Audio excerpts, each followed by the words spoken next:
Hello everyone and welcome back to your favourite YouTube channel educational hacks. This is Prem Pandey और आज हम पढ़ने वाले हैं क्लास 8th साइंस से chapter number 6 combustion and flame, जलना और लॉ।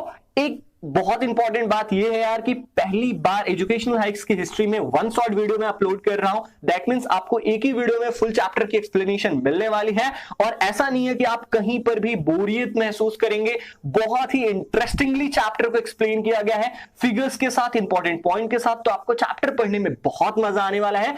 लेकिन आगे बढ़ने से पहले अगर आप नए हो हमारे चैनल पे यार, तो चैनल को सब्सक्राइब कर दो और बेल आइकन को भी दबा देना ताकि हमारे वीडियोस की नोटिफिकेशन सबसे पहले आपको मिले। हमारे प्रीवियस चैप्टर्स की वीडियोस भी आपको इसी वीडियो के डिस्क्रिप्शन बॉक्स में मिल जाएगी, वहां से जाके आप पार्ट वाइज चैप्टर को देख सकते हो। तो चलिए स्टार्ट करते हैं चैप्टर नंबर 6 का line by line Hindi explanation. We use different kinds of fuel for various purposes at home। हम अलग अलग प्रकार के ईंधन का यूज करते हैं अलग अलग काम करने के लिए, अपने घरों में, इंडस्ट्रीज में, एंड फॉर रनिंग ऑटोमोबाइल्स, और गाड़ियों को चलाने के लिए भी अलग अलग प्रकार के फ्यूल्स, ईंधन का यूज होता है। Can you name a few fuels used in our homes? क्या अपने घरों में यूज होने वाले कुछ फ्यूल्स का नाम तुम बता सकते हो? हाँ, हमारा काऊ डंग से बना हुआ गोबर गैस हो गया, या एलपीजी सिलेंडर्स हो गई, केरोसिन ऑयल, मिट्टी का तेल भी हम अपने घरों में यूज करते हैं। Name a few fuels used in trade and industry. Industries में यूज होने वाले कुछ फ्यूल्स का नाम बताओ। तो हमारी बहुत सारी है, कोयला हो गया, हमारा चारकोल हो गया, पेट्रोल भी यूज होता है कहीं कहीं। What fuels are used for running automobiles? गाड़ियों को चलाने के लिए कौन से ईंधन का यूज होता है? हम जानते हैं पेट्रोल एंड डीजल, और आजकल तो सीएनजी भी यूज होने लगा है। Your list will contain fuels like cow dung, wood, coal, charcoal, petrol, diesel and CNG। आपका जो लिस्ट बनेगा कि कौन कौन से फ्यूल हम घरों में, इंडस्ट्रीज में और ऑटोमोबाइल्स को चलाने के लिए यूज करते हैं, तो वो सारे फ्यूल्स यहाँ पर दिए गए हैं। लकड़ी है, कोयला है, चारकोल है, पेट्रोल, डीजल, ये सारी चीजें मैंने आपको बताई दी हैं। You are familiar with the burning of a candle. तुम इतना तो जानते ही होगी कि एक मोमबत्ती कैसे जलती है। What is the difference between the burning of a candle and the burning of a fuel like coal? अब यहाँ पे एक क्वेश्चन किया गया है कि एक मोमबत्ती का जलना और कोयले का जलना, इन दोनों में डिफरेंस क्या है, अंतर क्या है? Maybe you were able to guess right. हो सकता है तुमने सही गेस किया हो। क्या अंतर है? जो कैंडल है वो फ्लेम के साथ जलता है, मतलब जब कैंडल जलता है तो वो प्रकाश देता है, लौ देता है, लेकिन जो कोयला है वो फ्लेम नहीं देता है। Similarly you will find many other materials burning without a flame.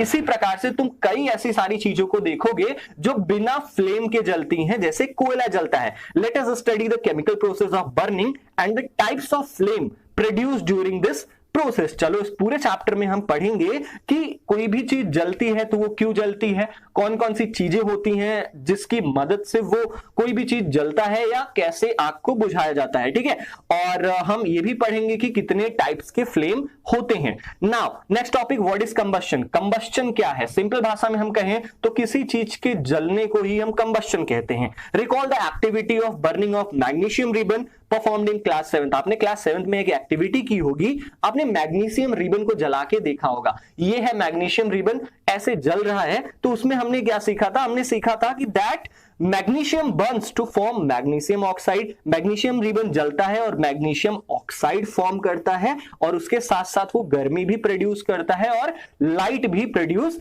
करता है। We can perform a similar activity with a piece of charcoal. हमने जो क्लास 7th में एक्टिविटी की थी वैसा ही कुछ हम क्लास 8th में भी कर सकते हैं। हम आज चारकोल को जलाकर देखेंगे। आपको करना क्या है? चिमटी से hold the piece with a pair of tongs. Charcoal के एक टुकड़े को आपको चिमटी से पकड़ना है और उसे जलते हुए कैंडल के पास ले जाना है या बर्नर के पास ले जाना है।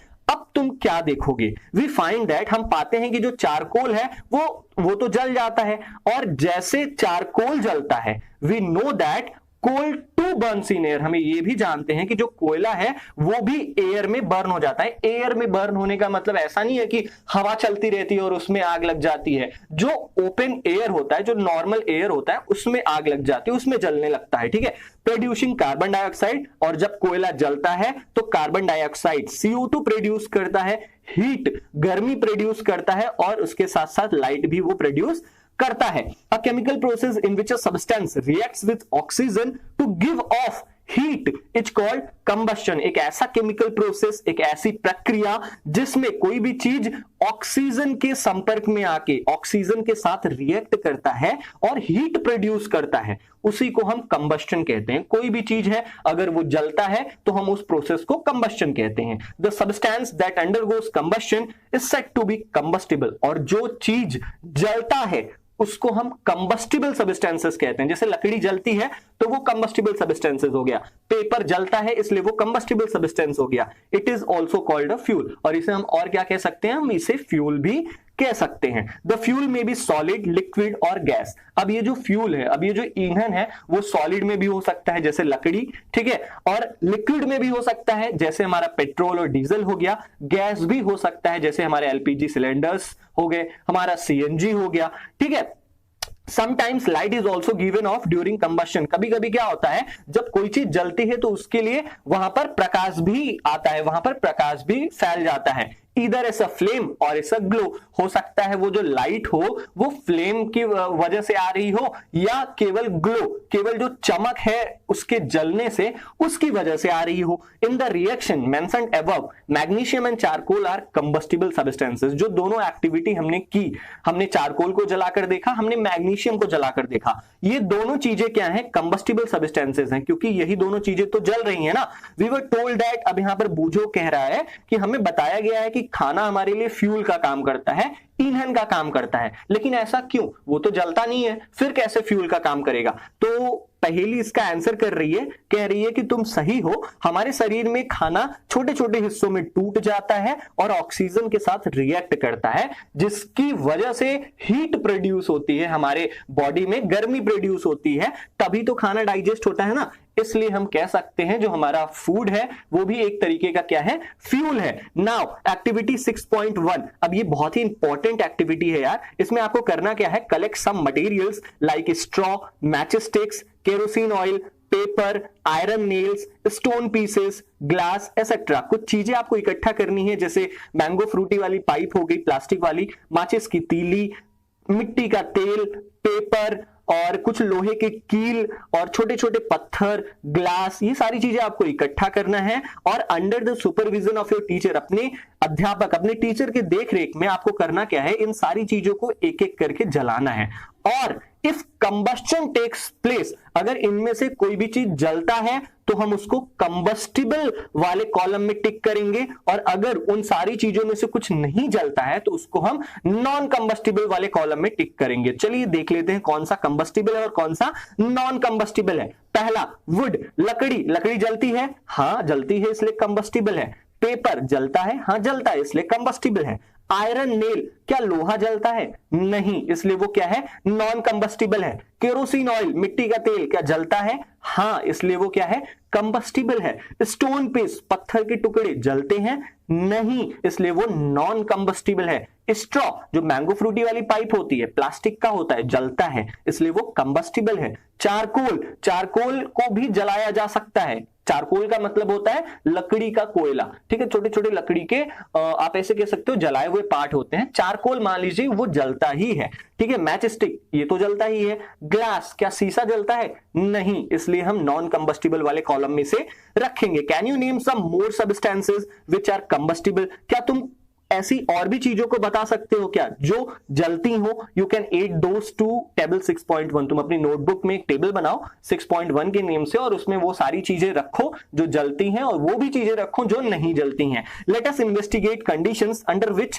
Combustion takes place. चलो अब हम दया, इंस्पेक्टर दया की तरह इन्वेस्टिगेशन करेंगे कि आखिर आग लगती है तो कौन से कंडीशन में लगती है, क्या क्या रिक्वायरमेंट्स होती है एक आग जलाने के लिए।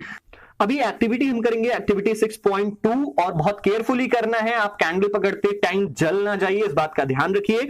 Fix lighted candle on A table, एक टेबल पर क्या करिए, जलता हुआ मोमबत्ती रख दीजिए। Put a glass chimney over the candle, और एक चिमनी, ग्लास की चिमनी का मतलब जैसा ऐसा आपको ग्लास रखना है जिसका ऊपर का हिस्सा खुला हुआ हो, ठीक है, ऐसी चिमनी आपको उस कैंडल के ऊपर रख देनी है। और आपको करना क्या है, देखो पहली फिगर में एक चिमनी रखी गई है, लेकिन चिमनी किस चीज पर रखी गई है, दो लकड़ियों पर रखी गई है, आपको लकड़ी दिख रही होगी, ठीक है। दूसरे कंडीशन में कोई भी लकड़ी नहीं है, सीधा चिमनी रख दी गई है। तीसरे कंडीशन में लकड़ी तो है लेकिन वो क्या है, ऊपर से ढका हुआ है। ठीक है, तो इन तीनों कंडीशन में आपको ये चेक करना है कि मोमबत्ती की हालत क्या हो जाती है। पहले फिगर में जो कैंडल है वो बहुत ही आसानी से जल रहा है क्योंकि नीचे से ऑक्सीजन पास आउट हो रहा है। ठीक है, दूसरे कंडीशन में मोमबत्ती बुझने वाला है और धुआं दे रहा है, स्मोक दे रहा है। ऐसा क्यों है? क्योंकि नीचे से ऑक्सीजन पास आउट नहीं हो रहा है पूरी तरीके से, केवल ऊपर से ही थोड़ा बहुत आ रहा है। अब हमने अगर ऊपर से भी ढक दिया तब तो बिल्कुल भी ऑक्सीजन की सप्लाई कट जाएगी और जो हमारा कैंडल है वो बुझ जाएगा। तो यही था हमारा एक्टिविटी। इस एक्टिविटी से हमें क्या पता चलता है? We find that for combustion, हम ये जानते हैं, हमने ये पाया इस एक्टिविटी से कि किसी भी चीज को जलाने के लिए एयर इज नेसेसरी, हवा जरूरी है क्योंकि हवा में होता है ऑक्सीजन और किसी भी चीज में अगर ऑक्सीजन नहीं मिलेगा तो वो चीज नहीं जलेगी। The candle burns freely. अब यहां पे वही सारी कंडीशंस दी गई हैं जो मैंने आपको ऑलरेडी बता दिया है कि फिगर ए में मोमबत्ती जो है वो बहुत आसानी से जल रहा है, फिगर बी में थोड़ा बहुत फ्लिकर कर रहा है लेकिन फिर भी जल ही रहा है, लेकिन फिगर सी में जब उसको पूरी तरीके से ढक दिया गया तो वो बिल्कुल भी बुझ गया है। ठीक है, नाउ नेक्स्ट, अब यहां पर बूझो कह रहा है कि we have read that the sun produces its own heat. इसे बताया गया है कि जो सूरज है उसका खुद की गर्मी होती है, उसका खुद का प्रकाश होता है। क्या ये भी किसी प्रकार का कंबस्शन है? क्या ये भी किसी प्रकार का जलना है? नहीं, ऐसा कुछ भी नहीं है क्योंकि जो सूरज का गर्मी है, सूरज के प्रकाश है, वो किस वजह से होता है? वो न्यूक्लियर रिएक्शंस की वजह से होता है। अभी ये सारी चीजें आप हायर क्लासेस में पढ़ोगे, अभी आप इसे छोड़ दो। एक्टिविटी 6.3 इसमें क्या है? Place a piece of burning wood और charcoal on an iron plate और तवा। आपको क्या करना है? जलती हुई लकड़ी या जलता हुआ चारकोल एक लोहे के तवे पर, जिस पर रोटी पकाई जाती है, उस पर रख दो। उसके बाद क्या करो? एक शीशे के ग्लास से या शीशे के बर्तन से उसको पूरी तरीके से ढक दो ताकि तुम्हें दिख सके कि अंदर क्या हो रहा है। अब देखो अंदर क्या हो रहा है। Does charcoal stop burning after some time? क्या वो जो चारकोल हमने जलाकर तवे पर रखा था, क्या वो बुझ गया है ढकने के बाद? हाँ, बुझ जाएगा यार, क्योंकि ऑक्सीजन नहीं मिल रहा उसे। Can you think of the reason? क्या कारण हो सकता है उसके बुझने का? तो कारण ये है कि एयर का जो सप्लाई है वो पूरी तरीके से बंद हो गया है, इसलिए वो जो आग है अंदर वो भी पूरी तरीके से बुझ गई है। You might have heard that when the clothes of a person catches fire. तुमने ये तो सुना ही होगा कि अगर किसी भी इंसान के कपड़े में आग लग जाती है, the person is covered with a blanket, उस इंसान को चद्दर से ढक दिया जाता है ताकि आग को बुझाई जा सके। ऐसा क्यों होता है? अब ऐसा इसलिए होता है यार ताकि जब चद्दर से ढक देंगे हम तो एयर की सप्लाई बिल्कुल भी नहीं होगी, जिससे आग क्या हो जाएगा? बुझ जाएगा। Now recall some of your experiences. अब आपको डे टू डे लाइफ के कुछ अनुभव के बारे में बताना है। Does a match stick burn by itself? क्या जो माचिस की तीली है वो अपने आप जल जाती है? और अगर अपने आप नहीं जलती तो वो कैसे जलती है? उसे हम माचिस के डिब्बे से रगड़ते हैं तभी तो जलती है ना। You must have had an experience of burning a piece of paper. तुमने कागज का टुकड़ा कभी जलाया है? Does it burn when a burning match stick is brought near it? क्या वो जल जाता है जब हम माचिस की तीली उसके पास लेके आते हैं? हाँ, अगर हम जलती हुई माचिस की तीली कागज के टुकड़े के पास लेके आएंगे तो वो जल जाएगा। Can you burn a piece of wood by bringing a lighted match stick near it? क्या तुम ऐसे ही, जैसे तुमने कागज को जलाया, क्या तुम ऐसे ही माचिस की तीली से एक बड़ी से लकड़ी को जला सकती हो? नहीं जला सकते हो भाई, क्योंकि उसमें टाइम लगेगा, थोड़ा आपको हीट करना पड़ेगा उस लकड़ी को, तब जाके वो जलेगा। Why do you have to use paper और केरोसिन ऑयल? तुम्हें उस लकड़ी को जलाने के लिए पेपर का यूज क्यों करना पड़ता है? क्यों तुम्हें मिट्टी के तेल डालना पड़ता है उस लकड़ी पर उसे जलाने के लिए? ऐसा क्यों होता है? क्या तुमने कभी जंगल के आग के बारे में सुना है? नहीं सुना है तो मैं आपको बताता हूं। During extreme heat of summer, जब गर्मियों का मौसम होता है और बहुत ज्यादा गर्मी हो जाती है तो जो जंगल में सूखे घास होते हैं उनमें ऑटोमेटिक आग लग जाती है सूरज की गर्मी की वजह से, या कभी कभी चिंगारी, जो आप ऐसे कह सकते हो, जो हमारे क्लाउड्स के स्ट्राइकिंग होता है, जो थंडर स्टॉर्म होता है, जो बारिश के मौसम में बिजलियां कड़कती हैं, उससे भी कभी कभी सूखे ग्रासेस में क्या होते हैं? आग लग जाते हैं। और ये आग धीरे धीरे पेड़ों तक पहुंच जाता है और पेड़ों से पूरे जंगल में फैल जाता है। Now do these experiences tell you that different substances catch fire at different temperature? क्या ऊपर जितनी भी चीजें हमने पढ़ी इससे हमें यह पता चलता है कि अलग अलग चीजें अलग अलग टेम्परेचर में आग पकड़ती हैं? जैसे कागज तुरंत आग पकड़ लेता है लेकिन लकड़ी को टाइम लगता है, कोयले को टाइम लगता है। मतलब हमें यह पता चल गया है कि अलग अलग चीजें अलग अलग टेम्परेचर पर फायर को कैच करती हैं। अब यहां पर एक बहुत इंपॉर्टेंट डिफिनेशन है कि the lowest temperature at which a substance catches fire is called its ignition temperature. वो सबसे कम तापमान, जिस तापमान में कोई भी चीज आग पकड़ती है, उसे हम उसका इग्निशन टेम्परेचर कहते हैं। जैसे हमारा कागज हो गया, कागज जिस टेम्परेचर पर जला वो अपने इग्निशन टेम्परेचर पे है। जब तक कोई भी चीज अपने इग्निशन टेम्परेचर पर नहीं पहुंचती है तब तक उस पे आग नहीं लगती है। जैसे हम क्या करते हैं, लकड़ी को गर्म करते हैं ना, ताकि उसकी इग्निशन टेम्परेचर तक पहुंचाया जा सके, उसके बाद उसमें आग लग जाती है। ठीक है, can you tell now why a matchstick does not catch fire on its own at room temperature? क्या अब तुम्हें पता चला, जो मैचस्टिक है, जो माचिस की तीली है, उसमें खुद जलाने वाली चीज रहती है, लेकिन वो अपने आप बिना रगड़े क्यों आग पकड़ नहीं लेती है? क्योंकि वो अपने इग्निशन टेम्परेचर तक नहीं पहुंचती है। जब हम उसे माचिस के डिब्बे से रगड़ते हैं तब वो अपनी इग्निशन टेम्परेचर पर पहुंचती है और तब जाके आग लगता है। Why does the matchstick start burning on rubbing it? वही यहां पर पूछा गया है कि क्यों माचिस के डिब्बे से रगड़ते ही माचिस की तीली में आग लग जाती है? क्योंकि वो जो माचिस की तीली है वो हिट हो जाती है, वो अपने इग्निशन टेम्परेचर तक पहुंच जाती है, इसलिए आग लग जाता है। अब यहां पर माचिस के पूरे इन्वेंशन के बारे में बताया गया है कि माचिस कैसे इन्वेंट हुआ और उसमें कौन कौन से केमिकल का यूज होता है, कैसे उसमें आग लगती है, ये सारी चीजें बताई गई हैं। ये जान लो, ये जीके के लिए इंपॉर्टेंट है, आपके सिलेबस पॉइंट ऑफ व्यू से बिल्कुल भी इंपॉर्टेंट नहीं है। जो माचिस का इतिहास है वो बहुत ज्यादा पुराना है, मोर देन 5000 ईयर्स अगो, आज से लगभग 5000 साल पहले की बात है। देवदार की छोटी छोटी लकड़ियों को सल्फर में डुबोया जाता था और उसी से माचिस का काम किया जाता था, और ये बात है एंशिएंट इजिप्ट की। लेकिन जो आज की माचिस हैं, जो हम यूज करते हैं, वो लगभग 200 साल पहले बनाई गई थी। कैसे बनाई गई थी? A mixture of antimony trisulphide, कुछ केमिकल्स का यूज किया गया था, जैसे ट्राइसल्फाइड, पोटेशियम क्लोरेट और व्हाइट फास्फोरस। ये इन 3 केमिकल्स को ग्लू, कुछ चिपकने जैसी चीज में मिलाया जाता था और उस पर स्टार्च भी अप्लाई किया जाता था। और ये सारा जो मिक्सचर है, जो सारा लेप है, उसको क्या किया जाता था? माचिस की तीली के ऊपरी वाले हिस्से में लगा दिया जाता था।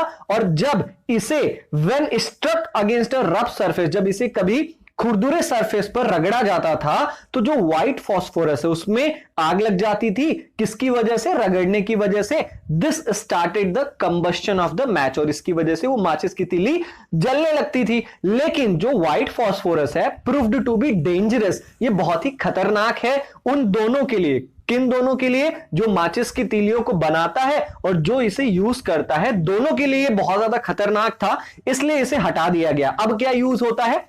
These days, the head of the safety match, आज के दिनों में जो मैच स्टिक बनाई जाती है उसमें केवल 2 चीजें होती हैं। एक होता है एंटीमोनी ट्राइसल्फाइड और दूसरा होता है पोटेशियम क्लोरेट। इनको क्या किया जाता है? The rubbing surface has powdered glass, जो माचिस का डिब्बा होता है ना, उसमें भी 2 चीजें मिलाई जाती हैं और माचिस की तीली में भी 2 चीजें। माचिस की तीली में एंटीमोनी ट्राइसल्फाइड और पोटेशियम क्लोरेट होता है, और जो माचिस का डिब्बा होता है उसमें क्या होता है? उसमें शीशे के एकदम छोटे छोटे पार्टिकल्स को लगा के और रेड फास्फोरस मिलाया जाता है और माचिस के डिब्बे में लगा दिया जाता है। इससे क्या होता है? जो रेड फास्फोरस होता है वो थोड़ा कम डेंजरस होता है व्हाइट फास्फोरस के मुकाबले। ठीक है, और जब माचिस की तीली को माचिस के डिब्बे से रगड़ा जाता है, जो रेड फास्फोरस है वो व्हाइट फास्फोरस में कन्वर्ट हो जाता है, और जो व्हाइट फास्फोरस है वो तुरंत पोटेशियम क्लोरेट के साथ रिएक्शन करता है, जिससे चिंगारी निकलती है और आग लग जाता है, माचिस की तीली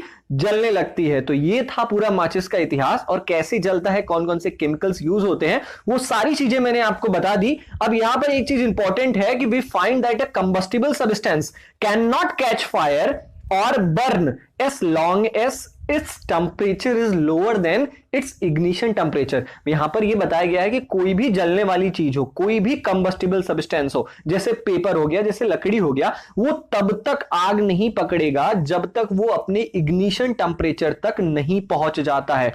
समझ गए? अब पता चला क्यों कागज जल्दी आग पकड़ लेता है और जो लकड़ी है वो देर में आग पकड़ता है, क्योंकि उसके इग्निशन टेम्परेचर तक नहीं पहुंचा है वो। ठीक है, have you ever seen cooking oil catching fire when a frying pan is kept for long on a burning stove? क्या तुमने कभी देखा है जो खाना बनाने वाला तेल होता है उसमें आग लग जाती है, जब बहुत लंबे समय तक उसे स्टोव पर रखा जाता है और छोड़ दिया जाता है ना, तो उसमें आग लग जाती है। ऐसा क्यों होता है? क्योंकि वो जो कुकिंग ऑयल है वो अपने इग्निशन टेम्परेचर तक पहुंच चुका है। केरोसिन ऑयल जो मिट्टी का तेल होता है और लकड़ी होती है, do not catch fire on their own, वो अपने आप से आग नहीं पकड़ते हैं। मिट्टी का तेल ऐसा नहीं है कि अपने आप जल जाएगा, लकड़ी ऐसी नहीं है कि अपने आप ही जल जाएगा। बट लेकिन अगर मिट्टी के तेल को थोड़ा सा गर्म कर दिया जाए, थोड़ी सी किसी चीज से आग लगा दी जाए, इट विल कैच फायर, इसमें आग लग जाएगी। जैसे माचिस की तीली ही उसके पास ले जाया जाए तो आग लग जाएगी। लेकिन अगर वहीं पर लकड़ी को हम थोड़ा सा हीट करें तो आग नहीं लगने वाली है। क्यों नहीं लगेगी? क्योंकि लकड़ी अपने इग्निशन टेम्परेचर तक नहीं पहुंच पाया है। ठीक है, उसको थोड़ा और गर्म करेंगे, हम थोड़ा टाइम तक गर्म करेंगे, तब जाके लकड़ी में आग लगेगी। Does it mean that ignition temperature of kerosene oil is lower than that of would? क्या इसका यह मतलब है कि जो मिट्टी का तेल है उसका इग्निशन टेम्परेचर लकड़ी के इग्निशन टेम्परेचर से कम होता है? हां, सही है, क्योंकि मिट्टी का तेल जल्दी आग पकड़ता है, इसलिए इसका जो इग्निशन टेम्परेचर है वो कम है, और लकड़ी जो है वो बाद में आग पकड़ता है, इसलिए इसका इग्निशन टेम्परेचर क्या है? ज्यादा है। Does it mean that we need to take special care in storing kerosene oil? क्या इसका यह मतलब है कि हमें मिट्टी के तेल को बहुत सावधानी से स्टोर करना चाहिए? हाँ, क्योंकि बहुत ज्यादा ज्वलनशील होता है और जल्दी से आग पकड़ लेता है। The following activity shows that it is essential for substance to reach ignition temperature to burn. अब ये जो नीचे आपको एक्टिविटी दिखाई गई है, इस एक्टिविटी में ये बताया गया है कि किसी भी चीज में आग लगाने के लिए उसको अपने इग्निशन टेम्परेचर तक पहुंचना पड़ता है। अब यहां पर एक एक्टिविटी है, एक्टिविटी 6.4। इसमें आपको करना क्या है? आपको 2 पन्नों से क्या करना है, कप जैसी ये जो चीज है ये बना लेनी है, और क्या करना है, किसी एक कप में लगभग 50 मिलीलीटर पानी डाल दो और दोनों कपों को कैंडल में जैसे हीट किया जा रहा है ना, ऐसे हीट करो। अब आपको क्या मिलता है? What happens to the empty paper? जो खाली वाला पेपर है उसके साथ क्या होता है? तुम देखोगे वो जो खाली वाला पेपर है जैसे ही हम कैंडल पर रखते हैं वो जल जाता है। What happens to the paper cup with water? अब वो जो जिसमें तुमने पानी डाला है उस वाले पेपर कप का क्या होगा? तुम देखोगे वो नहीं जलेगा। ऐसा क्यों होता है? Does water in this cup become hot?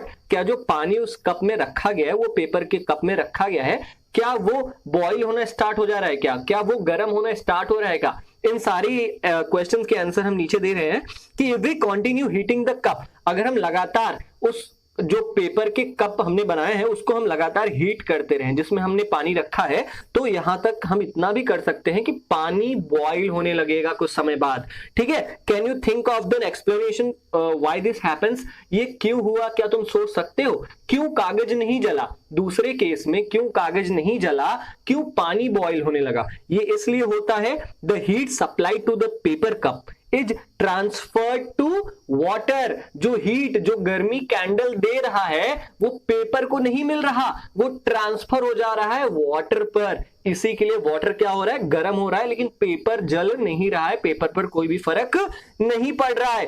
So in the presence of water, और इसीलिए जब तक पानी उस कप में रहेगा उस पेपर का इग्निशन टेम्परेचर, वो पेपर अपनी इग्निशन टेम्परेचर तक नहीं पहुंचेगा, hence it does not burn, और इसी के लिए उसमें आग भी नहीं लगेगी। अब यहां पर एक बहुत ही इंपॉर्टेंट डिफिनेशन दी गई है कि the substances which have very low ignition temperature, ऐसे सब्सटेंसेस, ऐसे पदार्थ जिनका इग्निशन टेम्परेचर बहुत ज्यादा लो हो and can easily catch fire, और जो जल्दी से आग पकड़ लेते हो, उन्हें हम इनफ्लेमेबल सब्सटेंसेस कहते हैं। जो केवल एक फ्लेम से, जो केवल एक चिंगारी से ही आग पकड़ लेते हो, उन्हें हम इनफ्लेमेबल सब्सटेंसेस कहते हैं। इसका एग्जांपल क्या हो गया? जैसे पेट्रोल हो गया। पेट्रोल के आसपास, पेट्रोल टंकी पर आप अगर जाओ तो कहा जाता है आप सिगरेट ना जलाओ, आप माचिस की तीली ना लेके जाओ। क्यों? क्योंकि एक चिंगारी से भी उसमें आग लग सकती है। एलपीजी जो सिलेंडर्स हमारे घरों में यूज होता है उसमें भी, वो भी एक इनफ्लेमेबल सब्सटेंस है, तुरंत इसमें आग पकड़ लेती है। तो ऐसे बहुत सारे एग्जांपल्स हैं। Can you list some more inflammable substances? क्या तुम ऐसे और भी इनफ्लेमेबल सब्सटेंसेस का लिस्ट बना सकते हो क्या, जो जल्दी से आग पकड़ लेती हैं? सोचो और बनाओ। अब नेक्स्ट पॉइंट आता है हमारा कि how do we control fire? हम आग को कैसे रोक सकते हैं? यू मस्ट हैव सीन और heard of fire breaking out in homes. तुमने सुना होगा या तुमने देखा होगा कि घरों में आग लग जाती है, दुकानों में आग लग जाती है, फैक्ट्रीज में आग लग जाती है। If you have seen such an accident, अगर तुमने इस प्रकार की कोई भी घटना देखी है, right a short description in your notebook. अपने नोटबुक में इस पूरे एक्सपीरियंस के बारे में लिखिए और अपने क्लासमेट्स के साथ शेयर करिए।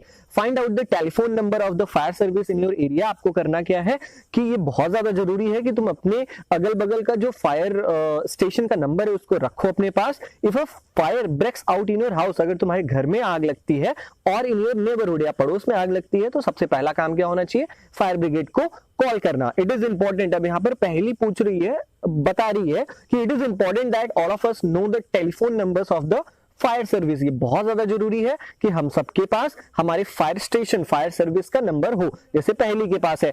Now next, does your city town have a fire brigade station? एक क्वेश्चन पूछा गया है कि क्या तुम्हारे शहर में फायर ब्रिगेड स्टेशन है क्या? ऐसी लाल लाल गाड़ियां खड़ी रहती हैं वहां पर, उसको हम फायर ब्रिगेड स्टेशन कहते हैं, ठीक है। When a fire brigade arrives, what does it do? जब कहीं आग लगती है और फायर ब्रिगेड आता है तो वो करता क्या है? सबसे पहले आपने देखा ही होगा कि वो उसका सबसे पहला काम होता है कि जलती हुई चीज पर पानी डालना। It pours water on the fire. Water cools the combustible material so that its temperature is brought below its ignition temperature। और पानी डालने से होता क्या है? जो वाटर होता है वो जलने वाली चीज को ठंडा कर देता है, और इस वजह से जो टेम्परेचर, जो इग्निशन टेम्परेचर होता है, जिस वजह से वो जल रहा होता है, उसका इग्निशन टेम्परेचर कम हो जाता है, इसलिए वो आग बुझ जाती है। This prevents the fire from spreading, और इससे क्या होता है? आग फैलती नहीं है। अब उसके अलावा क्या होता है? जो पानी जब आग पर पड़ता है तो भाप बनाता है, वैपर बनाता है, ठीक है, जिससे वैपर से क्या होता है? वो पूरी जलने वाली चीज को सराउंड कर लेता है, घेर लेता है, जिससे ऑक्सीजन की सप्लाई कट जाती है, और जैसे ही ऑक्सीजन की सप्लाई कटेगी आग भी हमारा बुझ जाएगा। ये नॉर्मल सी बात है, आग तभी जलती है जब ऑक्सीजन होता है। You have learn that there are 3 essential requirements for producing fire. तुमने ये तो सीखा ही होगा, मैंने अब तक चैप्टर में बताया आपको कि 3 चीजें जरूरी होती हैं किसी भी आग को जलने के लिए। वो कौन सी चीजें होती हैं? Can you list these requirements? ये जरूरतों को तुम लिस्ट कर सकते हो, कौन सी 3 चीजें हैं? चले मैं आपको बताता हूं। These are fuel, air and heat. अब सबसे पहली चीज है कि फ्यूल, जो चीज जल रही है उसका होना तो जरूरी है, क्योंकि वो चीज ही नहीं रहेगी तो जलेगा क्या। ऑक्सीजन का होना जरूरी है, और ऑक्सीजन कहां से मिलता है? हमें एयर से मिलता है। दूसरी चीज हीट, कहीं ना कहीं आग का एक फ्लेम चाहिए, हीट चाहिए, तभी तो आग जलेगी ना। To raise the temperature of the fuel beyond the ignition temperature. Heat देने से क्या होता है कि किसी भी चीज का टेम्परेचर राइज होता है या लो होता है। लो तो नहीं होता, राइज ही होता है, और राइज होकर वो अपने इग्निशन टेम्परेचर तक पहुंचाता है, जिससे उसमें आग लग जाती है। Fire can be controlled by removing 1 or more of these requirements. हम आग को इन तीनों में से किसी भी चीज को हटाकर, फ्यूल, एयर और हीट, इन तीनों में से अगर कोई भी चीज ना हो तो जो आग है वो बुझ जाएगी, उस पर हम काबू पा सकते हैं। The job of a fire extinguisher is to cut off the supply of air और to bring down the temperature of the fuel. अब जो फायर एक्सटिंग्विशर, जो सिलेंडर्स में, हमारे ऑफिसेज में, हमारे घरों में लगाए जाते हैं ना फायर एक्सटिंग्विशर, उनका काम क्या होता है? उनका काम ये होता है कि वो ऑक्सीजन की सप्लाई को एकदम कट कर देती हैं। ऑक्सीजन नहीं मिलता, आग नहीं जलती। या कभी कभी वो क्या करते हैं, जो जलने वाली चीज है उसके टेम्परेचर को डाउन कर देते हैं, और जैसे ही वो अपने इग्निशन टेम्परेचर से नीचे आता है आग बुझ जाती है। या कभी कभी तो दोनों करते हैं, फायर एक्सटिंग्विशर दोनों काम कर लेते हैं, एयर की सप्लाई को भी कट कर सकते हैं और टेम्परेचर को डाउन भी कर सकते हैं। Notice that the fuel in most cases can not be eliminated. एक बात का ध्यान रहे कि ज्यादातर केसेस में, ज्यादातर मामलों में जहां आग लगती है वहां पर हम फ्यूल को नहीं हटा सकते हैं, क्योंकि वही चीज तो जल रही है। फॉर एग्जांपल यहाँ पर दिया गया है कि अगर किसी बिल्डिंग में आग लगती है और building catches fire, the whole building is the fuel. अब आग लगी है बिल्डिंग में, तो जो चीज जल रही होती है वही तो है ना कंबस्टिबल सब्सटेंस, वही तो है ना फ्यूल। अब हम पूरी बिल्डिंग को तो नहीं हटा सकते ना वहां से, कि बिल्डिंग उठाया, पानी में डाला, लो आग बुझ गई, ऐसा कुछ नहीं होता ना। तो इन चीजों का हमें ख्याल रखना होता है। अब यहाँ पर फायर एक्सटिंग्विशर के बारे में बताया, इतना लंबा पढ़ने की जरूरत नहीं है, मैं आपको एक शॉर्ट में बता देता हूँ। जो ये फायर एक्सटिंग्विशर है, आपको इसमें बताया गया है कि पानी जो होता है वो केवल कौन कौन से आग के लिए काम आता है। अगर लकड़ी में आग लगी है या पेपर में आग लगा है तब तो पानी बुझा देता है, लेकिन जैसे किसी बिजली की चीजों में आग लग गई, किसी इलेक्ट्रिकल इक्विपमेंट्स में आग लग गई, या कहीं पेट्रोल से आग लग गई, तो वहां पर पानी काम नहीं करता है। क्यों नहीं करता? अगर इलेक्ट्रिकल इक्विपमेंट्स में आग लगी है और आप पानी डालोगे तो हो सकता है करंट भी पैदा हो सकती है, करंट भी लग सकता है लोगों को। और पेट्रोल में आप पानी क्यों नहीं डाल सकते? इसलिए अगर पेट्रोल से आग लगी है तो जो पानी होता है वो पेट्रोल से हैवी होता है, उसकी डेंसिटी ज्यादा होती है, पानी पेट्रोल से नीचे आ जाएगा और पेट्रोल पे कोई फर्क ही नहीं पड़ेगा, वो तो जलता ही रहेगा। इस केसेस में हम क्या करते हैं? इस केसेस में हम फायर एक्सटिंग्विशर का यूज करते हैं। अब ये जैसा सिलेंडर जैसी चीज दिख रही है ना, ये है फायर एक्सटिंग्विशर। इसमें कौन सी गैस होती है? इसमें CO2 होती है, कार्बन डाइऑक्साइड होता है। ये करता क्या है? ये जल्दी से जो जलने वाली चीज है उसके अगल बगल सराउंड हो जाता है, और जैसे ही CO2 आ जाता है तो ऑक्सीजन की सप्लाई कट जाती है। ऑक्सीजन की सप्लाई कट गई तो आग भी हमारा बुझ जाता है, यही यहाँ पर बताया गया है। नाउ टाइप्स ऑफ कंबस्शन, जलना कितने प्रकार का होता है? चलो, bring a burning match stick और a gas lighter near a gas stove in the kitchen. आपको करना क्या है इस एक्टिविटी में? एक्टिविटी नहीं है एक्चुअली, आप क्या करो कि एक जलती हुई माचिस की तीली को या लाइटर, जो गैस जलाने वाली लाइटर होती है ना, उसको किचन में ले जाओ, और जो गैस स्टोव है जिस पर खाना पकाया जाता है उसके जो नॉब है, जो उसका बटन है जिससे वो ऑन होता है, उसको क्या कर दो? टर्न ऑन कर दो। अब क्या तुम देखोगे? What do you observe? We find that, हम देखते हैं कि जो गैस है वो तुरंत आग पकड़ लेती है, तुरंत हमारा गैस स्टोव जलने लगता है। ऐसा क्यों होता है? Such combustion is known as rapid combustion. अब ऐसी जो आग लगना होता है जो तुरंत आग पकड़ लेती है उसको हम रैपिड कंबस्शन कहते हैं। ये हमारा यहाँ पर एक डिफिनीशन दिया गया है कि such we find that gas burns rapidly, मतलब कि that substances that burns rapidly and produces heat and light, such combustion is known as rapid combustion, मतलब तेजी से जल जाना। ठीक है, there are substances like phosphorus which burns in air at room temperature। अब ऐसी भी बहुत सारी चीजें होती हैं, जैसे फास्फोरस हो गया, व्हाइट फास्फोरस, खास कर ये व्हाइट फास्फोरस क्या होता है? उसका अगर हम इसको रूम में भी रख देते हैं और ये ऑक्सीजन के कांटेक्ट में आता है ना, इसमें अपने आप ही आग लग जाती है। इसलिए व्हाइट फास्फोरस को बहुत सेफली रखा जाता है। अब ऐसे कंबस्शन जो बिना किसी चीज की मदद से ही जल जाए, जैसे हमें माचिस की तीली लाना पड़ा था ना गैस जलाने के लिए, लेकिन यहाँ पर फास्फोरस को जलाने के लिए ऐसी कोई भी चीज की जरूरत नहीं है, बस इसे ऑक्सीजन चाहिए, तुरंत जल जाएगा। तो ऐसे कंबस्शन को हम क्या कहते हैं? स्पॉन्टेनियस कंबस्शन कहते हैं। यहाँ पर डिफिनीशन दी गई है, the type of combustion in which a material suddenly burst into flames. ऐसे प्रकार का कंबस्शन जिसमें जो चीज है वो तुरंत आग पकड़ लेती है, without the application of any apparent, बिना बाहरी चीजों के एप्लीकेशन के, मतलब बिना माचिस की तीली के या बिना किसी चीज के ही आग पकड़ ले, उसको हम स्पॉन्टेनियस कंबस्शन कहते हैं। अब यहाँ पर एक इंपॉर्टेंट चीज बताई गई है कि जो spontaneous combustion of coal dust has resulted in many disasters fires in coal mines. क्या होता है? जो कोल डस्ट होता है, जो कोयले का धूरा होता है, वो बहुत ज्यादा ज्वलनशील होता है। अगर बहुत ज्यादा गर्मी बढ़ जाती है ना तो वो अपने आप आग पकड़ लेता है। इससे क्या होता है? कभी कभी कोल माइन में बहुत भयंकर आग लग जाती है और बहुत लोगों की जान भी चली जाती है।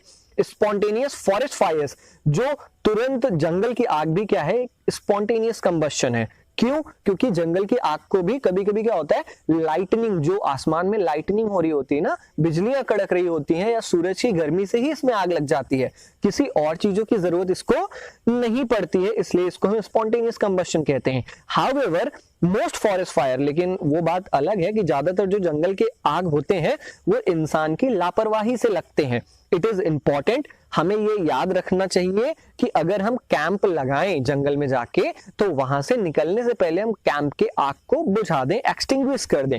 नाउ आगे यहाँ पर दिया गया है कि we generally have fireworks on festival days. हम ज्यादातर क्या करते हैं? जैसे ही त्योहार आते हैं तो हम पटाखे जलाने लगते हैं। When a cracker is ignited, जब पटाखों में आग लगाई जाती है, a sudden reaction take place, एक अचानक से रिएक्शन होता है जिसमें बहुत ज्यादा हीट, मतलब बहुत ज्यादा गर्मी निकलती है, बहुत ज्यादा लाइट निकलता है, ऐसे चमक जाती है ना पूरा इन्वायरमेंट, और बहुत ज्यादा साउंड भी निकलता है, आवाज करती है जब ये पटाखों को जलाया जाता है। A large amount of gas formed in the reaction is liberated. अब इसकी वजह से क्या होता है? पटाखों में जैसे ही पटाखा फूटता है तो बहुत सारा धुआं, बहुत सारा गैस निकल जाता है। इस रिएक्शन को हम एक्सप्लोजन कहते हैं, धमाका कहते हैं। कहते हैं ना बहुत गजब का धमाका हुआ इस पटाखे से। बॉम्ब भी जब फटता है तो वो भी एक प्रकार का क्या है, एक्सप्लोजन है। Explosion can also take place if pressure is applied on the cracker. अब ये धमाका कैसे भी हो सकता है, जरूरी नहीं है कि धमाके के लिए हमें आग ही लगानी पड़े उस पटाखे में। आप क्या करो, हम एक छोटे पटाखे का नाम जानते होंगे, हम अपने लोकल लैंग्वेज में से चुटपुट पटाखा कहते हैं। उस पे हम जब बहुत तेज से प्रेशर देते हैं या उसे कहीं पटक देते हैं ना, तो उसमें वो ऑटोमेटिक फट जाता है, आवाज देता है। तो जरूरी नहीं है कि क्रैकर्स को जलाने के लिए हमें आग की जरूरत पड़े, वो प्रेशर की वजह से भी फट जाते हैं। ओके, तो अब हम पढ़ेंगे flame law. Observe an LPG flame, can you tell the colour of the flame. एक एलपीजी गैस सिलेंडर जो हमारे घरों में जलता है, देखो ये जल रहा है ना यहाँ पर, इसके फ्लेम का कलर क्या है, हल्का ब्लू कलर का है, ठीक है। दूसरा पूछ रहा है कि what is the colour of a candle flame. एक मोमबत्ती को जलाओ और उस कैंडल का फ्लेम किस कलर का है, आप देख रहे हो वो येलो और हल्का रेड कलर में है।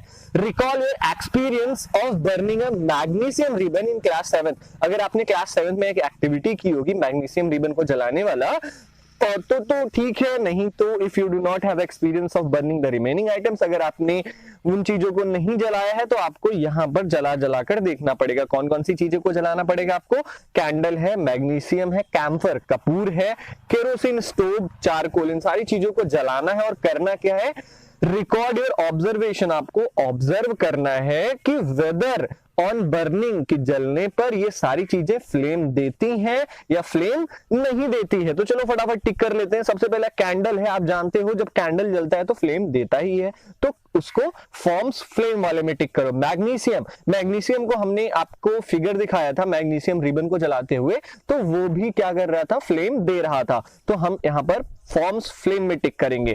कैम्फर कपूर जो हमारे घरों में जलाया जाता है वो भी फ्लेम देता है, तो फॉर्म्स फ्लेम में टिक करेंगे। केरोसिन स्टोव जो हमारी मिट्टी के तेल का स्टोव होता है हमारे घरों में, पुराने जमाने में जलाया जाता था ना, वो भी फ्लेम देता है, तो उसको हम फॉर्म्स फ्लेम में टिक करेंगे। अब बचा चारकोल। चारकोल हमारा कोयले जैसी चीज होती है और ये फ्लेम नहीं देता जलते टाइम, इसलिए डज नॉट फॉर्म फ्लेम। अब यहाँ पर कुछ दिया गया है, आप देख सकते हो, flames of kerosene lamp, candle and Bunsen burner. यहाँ पर अलग अलग प्रकार के फ्लेम्स दिए गए हैं, एक मिट्टी के तेल का फ्लेम है, एक कैंडल का और एक बर्नर का, जो गैस से चलती है ना बर्नर, उसका फ्लेम है। यहाँ पे आप देख लेना। अब नेक्स्ट टॉपिक आता है हमारा structure of a flame. Flame का स्ट्रक्चर कैसा होता है।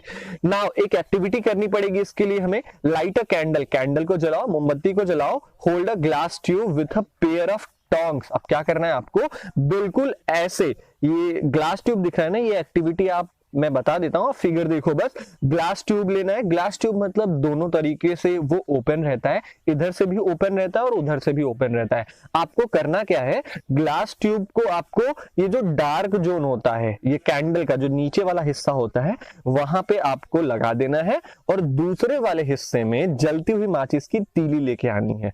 आप देखोगे कि इस तरफ हल्का हल्का फ्लेम दिख रहा है। ये फ्लेम क्यों होता है, ये फ्लेम इसलिए होता है क्योंकि जो कैंडल है वो धीरे धीरे पिघल रहा है, वेपोराइज हो रहा है, और जैसे जैसे कैंडल पिघलेगा इधर वेपर्स आएंगे इस तरफ और इधर भी फ्लेम जल जाएगा। यही हमें पता करना था। अब यहाँ पर एक बहुत ही इंपॉर्टेंट चीज है कि द सब्सटेंसेस, ऐसे पदार्थ विच वेपोराइज, जो जलते जलते वेपोराइज हो जाए, वेपर बन जाए, उड़ जाए, जो जलते जलते ड्यूरिंग बर्निंग वो फ्लेम देते हैं। फिर से सुन लो, वो सब्सटेंसेस जो जलते जलते वेपोराइज हो जाए, मतलब जलते जलते खत्म हो जाए, जैसे मोमबत्ती हो गई, मिट्टी का तेल हो गया, ये जलते जलते खत्म हो जाते हैं ना, तो इन फ्यूल्स जो होते हैं वो क्या होते हैं, वो फ्लेम्स देते हैं। जैसे कि केरोसिन ऑयल, मिट्टी का तेल मैंने आपको बताया, मॉल्टन वैक्स मैंने बताया, मोमबत्ती, तो ये सारी चीजें क्या होती हैं, फ्लेम्स देती हैं, क्योंकि ये जलते जलते क्या हो जाती हैं, वेपोराइज हो जाती हैं,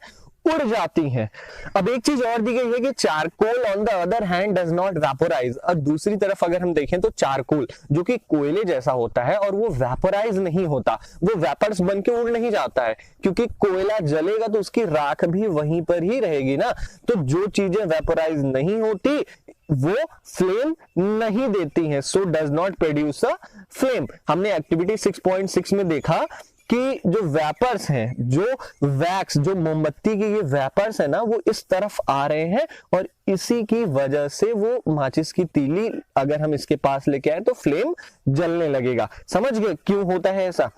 अब आगे बढ़ने से पहले मैं आपको कैंडल के पार्ट्स बता देता हूं, क्योंकि आगे आपको टर्म्स आएंगे तो आप कंफ्यूज ना हो कि कौन कौन से कैंडल के पार्ट होते हैं, क्या ल्यूमिनस जोन क्या होता है, नॉन ल्यूमिनस जोन क्या होता है। चलो आप देखो, कैंडल का सबसे हॉटेस्ट पार्ट सबसे ऊपर दिया गया है, जो सबसे गर्म हिस्सा होता है, इसको हम कहते हैं non luminous zone. Non luminous zone, ठीक है। जो बीच वाला हिस्सा होता है जो येलो कलर का है, मॉडरेटली हॉट, उसको हम कहते हैं ल्यूमिनस जोन, ठीक है। और जो नीचे होता है, जो सबसे कम गर्म होता है, जो लीस्ट हॉट होता है, उसको हम कहते हैं डार्क जोन या ब्लैक जोन, ठीक है। नीचे हमारा कैंडल है, वैक्स कैंडल है, इतना तो हम जानते ही हैं।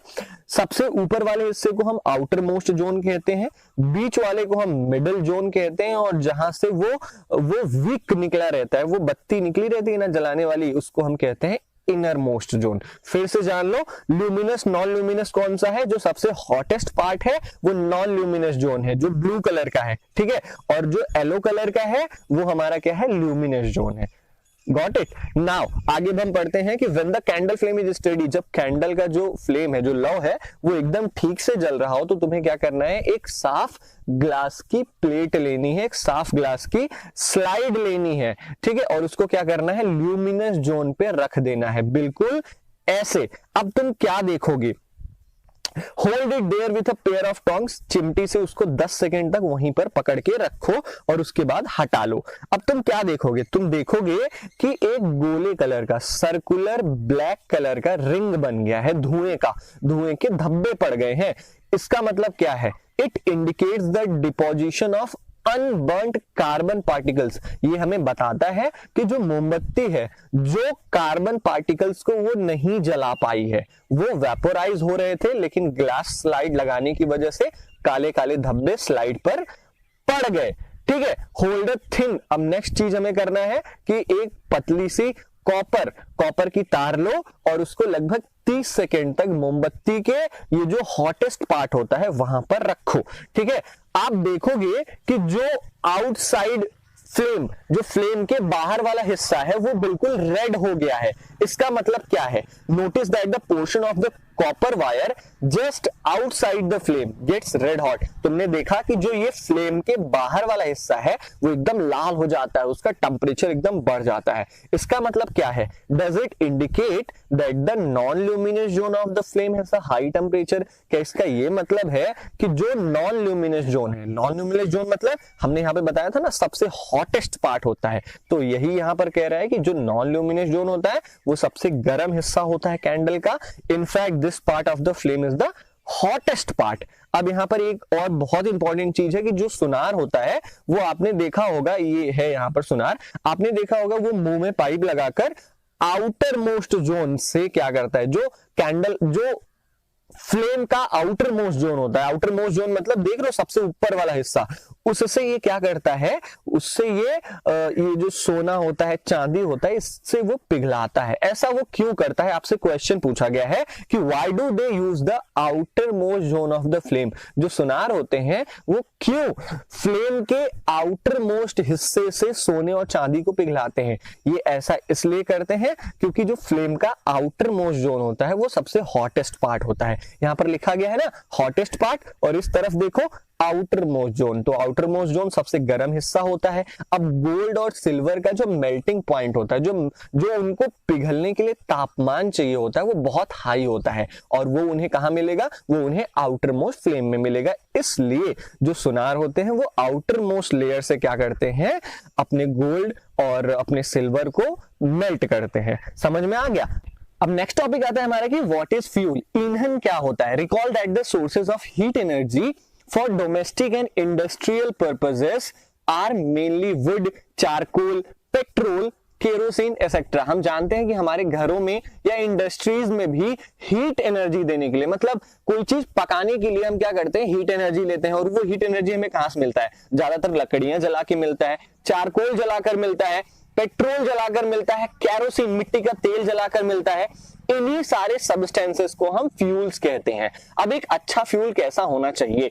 A good fuel is one which is readily available. एक अच्छा फ्यूल, एक अच्छा ईंधन वो होता है जो आसानी से अवेलेबल हो, मौजूद हो। इट इज चीप, वो सस्ता हो, और it Burns easily in air at a moderate rate, और ये आसानी से ऑक्सीजन के कांटेक्ट में आने से जलने लगे। हम उसको अगर जलाएं तो ऑक्सीजन के कांटेक्ट में वो ठीक से जले और मॉडरेट रेट से जले। मॉडरेट रेट का मतलब ऐसा नहीं है कि बहुत ज्यादा धमाका सा हो जाए, ठीक है, आराम से मॉडरेट रेट पे जले। It produces a large amount of it, और एक गुड फ्यूल को और कैसा होना चाहिए, एक अच्छा फ्यूल जो होता है वो बहुत ज्यादा गर्मी प्रोड्यूस करता है जिससे ज्यादा से ज्यादा काम हो सके। It does not leave behind any undesirable substances, और जो एक अच्छा फ्यूल होता है, जो गुड फ्यूल होता है, वो अपने पीछे कोई भी खतरनाक गैसेस नहीं छोड़ता है, कोई भी खतरनाक सब्सटेंसेस नहीं छोड़ता है। There is probably no fuel that could be considered as an ideal fuel, लेकिन हमारे पास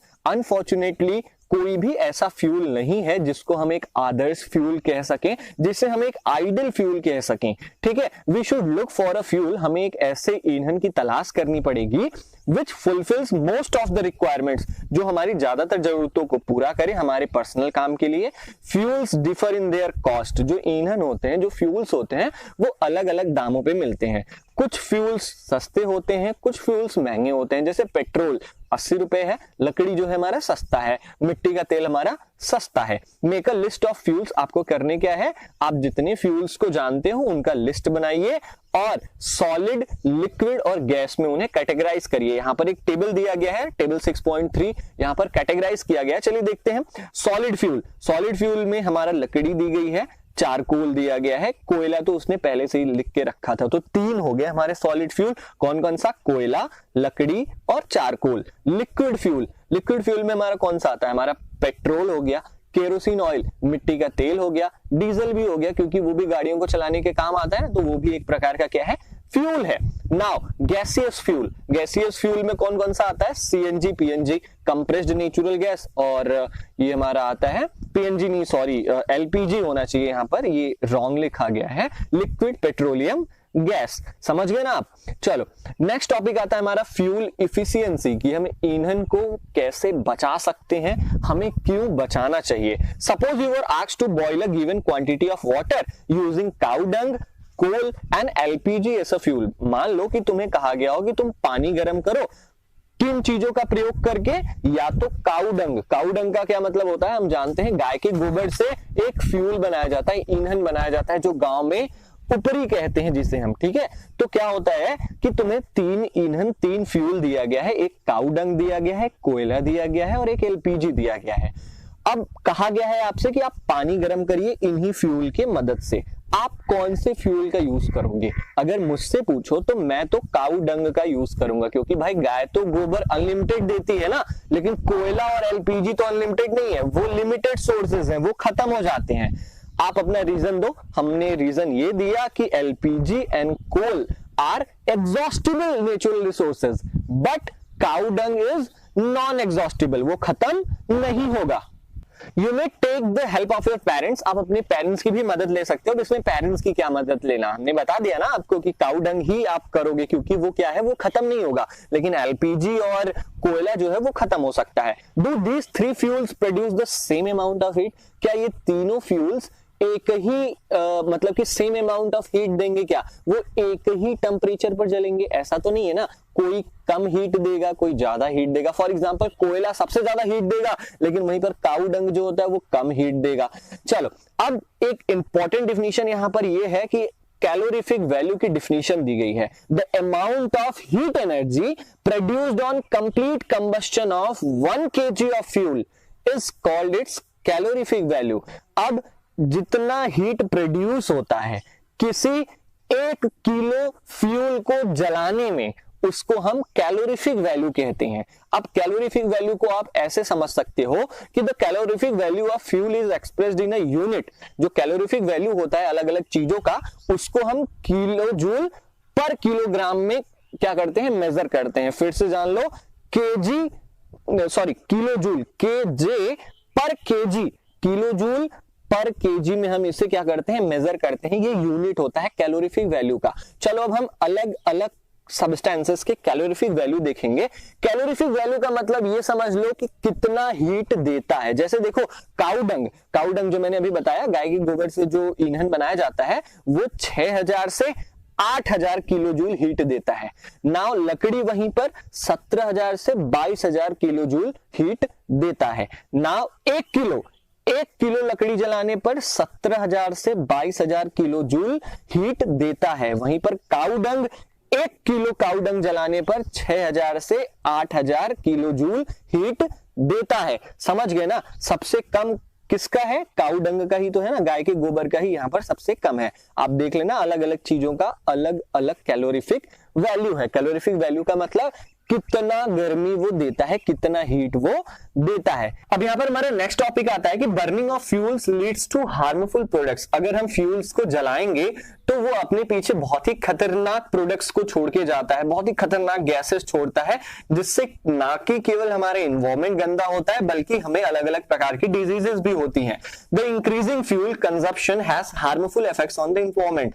हम जितना लगातार डे टू डे हमारी जो फ्यूल का कंजप्शन है, पेट्रोल डीजल का कंजप्शन, कोल का कंजप्शन, ये दिन बे दिन बढ़ता जा रहा है, जिससे क्या होता है, हमारा एनवायरमेंट जो होता है वो पल्यूट होता है, गंदा होता है। सबसे पहला फर्क क्या पड़ता है? कार्बन फ्यूल्स लाइक वुड, जो कार्बन देने वाले फ्यूल्स हैं, जो अपने पीछे कार्बन छोड़ते हैं, जैसे लकड़ी को जलाएं तो वो अपने पीछे कार्बन छोड़ता है, कोयला भी अपने पीछे कार्बन को छोड़ता है, पेट्रोलियम भी अपने पीछे कार्बन को छोड़ता है, ये अनबर्न्ड कार्बन को छोड़ते हैं।